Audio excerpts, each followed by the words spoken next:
It's 5 minutes with me.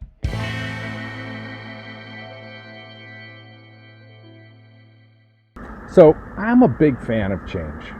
In fact, one of the personal values I try to live out in every area of my life is this: change is non-negotiable. Upheaval, starting new things, risk, and failure are all necessary and good, both for the organization I'm a part of and for my own level of thriving. Given the fact that we're all doing youth ministry in a constantly changing culture, with teenagers whose needs are constantly changing, and with teenagers whose very lives are marked by constant change, we'd be idiots to just keep doing the same thing in the same way. Experimentation and noble failure are the spark plugs of great youth ministry. Well, I suppose Jesus is the spark plug, but you get the picture. Coasting, gliding, and staying the same are resounding gongs on the death bell. So with that in mind, I'd like to suggest 7 sins of reinventing your ministry. They're all phrased as assumptions because our assumptions provide mental maps that lead to action, good or misguided, or inaction. Some of these assumptions keep us from change, but I'm assuming that you'll get the gist of those quickly. So I'm focusing more on the assumptive sins that mask as progress. Here we go. Number 1, assuming everything is fine as is. When we're talking about the importance of change, this one sort of goes without saying. But here's the reason I mention it even first. Most of us know we need to consider change when things aren't going well, like during this pandemic. But most youth workers I work with have a working paradigm that says the goal is to reach stability. Here's the problem.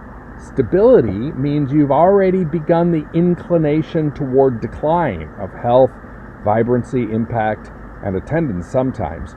Great leaders must be courageous and initiate change prior to arrival at stability. And this is counterintuitive, as it means instigating change when things are seemingly the best they've ever been. Number 2, assuming youth culture is what it always was. Bob Dylan famously sang, "The times they are a-changin'," and wow, have the times ever changed since old Bobby sang that. Youth ministry might focus on timeless and unchanging truths like the consistency of God's unswerving love, but ministry is always set in a context, and great ministry is responsive to that context. Sure, some aspects of youth culture or the experience of teenagers isn't all that different, but there's no denying that all sorts of variables, values, pressures, and cultural norms have shifted.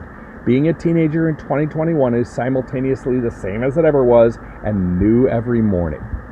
The third sin of reinvention is this: assuming we have all the answers to what needs to change.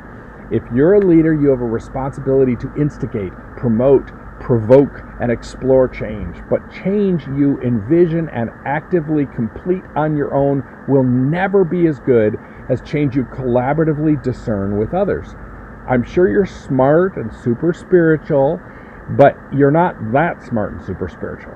You need sounding boards and anchors and fire starters and pushbackers and people who say yes and. Number 4, assuming change should be a democratic process. I'm a fan of democracy when it comes to government, but when leading change in youth ministry, democracy can quickly lower the bar, achieving agreement over excellence. Dissent can be healthy. And while ideas birthed and decisions made in community will always be stronger than those without any input, choosing your change collaborators is essential. Choose wisely. Collaborate with creative and hopeful people who don't have a personal agenda, but don't pass around a ballot. Okay, the 5th assumption sin of reinvention is assuming everyone will easily be on board with change. It's tough not to have the wind taken out of your sails when you're excited about some intentional and thoughtful change, only to be met with naysayers and criticism and whining. Remember, people tend to resist change. This is almost always due to the fear that they'll lose something they value, something the current reality or program is providing for them. Expect opposition. Not so you will be armed to blow people away, but so that you can adopt a curious perspective about what people need to move past their fears.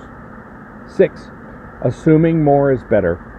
Short and sweet, adding stuff, more programs, is not the pathway to vibrancy in your ministry.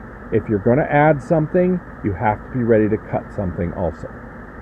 And the final assumption sin of reinventing your youth ministry is assuming teenagers really dig cool programs and nifty youth facilities. What teenagers really want is a safe and encouraging place to belong. They want to be wanted. You might assume that a super cool youth room or a mind-blowing entertainment will deliver, but these are not the droids you're looking for. Step into change with courage, which comes from God, but do so with wisdom, which comes from the Holy Spirit. The Youth Cartel Podcast Network.